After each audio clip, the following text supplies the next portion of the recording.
Hello, good afternoon. Actually, it is rainy afternoon ngayon at andito tayo sa Sea of the Sky Highway kaso maulan. Just imagine kung hindi maulan, ito yung kanyang view, ang ganda, 'di ba? Anyway, itong picture na to ginrab ko lang sa Google, hindi sa akin. So, just imagine kung gaano kaganda. But anyway, itong Sea to the Sky Highway, also known as Highway 99 na merong 234.3 miles scenic route in British Columbia, Canada, na tumatakbo mula Vancouver to Whistler and Vian. So, marami ka talagang makikita dito along the way, yung mga alpine forest, glacier, snow cap, coast mountain, and then marami din silang mga stopover na pwede kang magkayak, magpicnic, and also yung waterfalls, and then madadaanan mo din yung Sea to the Sky gondola. So marami ka talagang magagawa along the way Kaso nga lang ay maulan at sayang talaga hindi namin masyadong na-enjoy at hindi kami nakapag-stop para makapag-enjoy sa view. Pero ganun pa man, kahit maulan, sobrang ganda pa rin ng tanawin. So just imagine kung maaraw ito siya. So ayan, ang ganda pa rin ng scenic drive kahit medyo malabo at foggy. Actually yung weather dito very unpredictable. So kahit mainit tapos biglang uulan or foggy, kaya mag-ingat talaga sa pag-drive dahil super winding road and steep road nga dito kaya medyo risky din siya lalo na pag umuulan. So ayan, at i-enjoy lang natin yung view Actually nag-stop din kami sa may Shannon Falls at saka sa Sea to the Sky gondola kahit maulan, pero yung sa gondola namin dito ay kinontinue na lang namin the next day. Pero yung Shannon Falls, kahit umulan, talagang nilusong na namin kasi along the way lang talaga siya.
Anyway, pagdating pala namin dito na side ayan, nag-stop kami saglit dahil nga medyo humina yung ulan, and then ayan, ang ganda din ng view.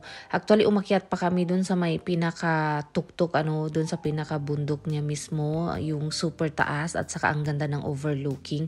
Yun nga lang, ayan, medyo siya, malabo dahil nga maambon at saka maulan. May portion na nagsa-stop naman yung ulan pero ayan, makulimlim siya. Kaya, ayan, grabe ang ganda talaga. sayang na sayang talaga. Actually, tapos na yung winter season nung pumunta kami dito, but still may mga snow pa rin. So just imagine kung winter season dito, siguro ang kapal ng snow. So ayan, ang ganda ng tanawin dito sa taas.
And then, after dun sa stopover natin kanina, nag-stop din kami dito sa may Shannon Falls.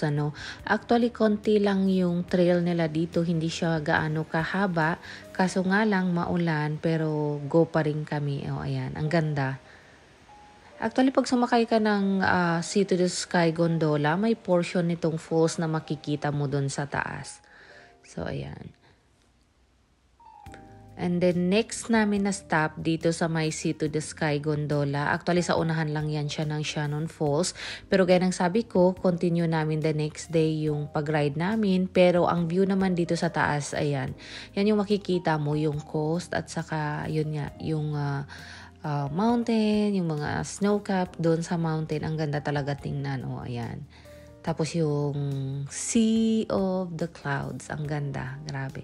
Tapos kahit hindi na winter, meron pa rin mga snow doon sa mga puno nila. So, ayan. Actually, nagstay kami sa Squamish. Pero the next 2 days, umalis din kami kasi wala kaming magagawa dahil umulan siya tapos maambon kaya hindi mo din ma-appreciate pag maambon at maulan.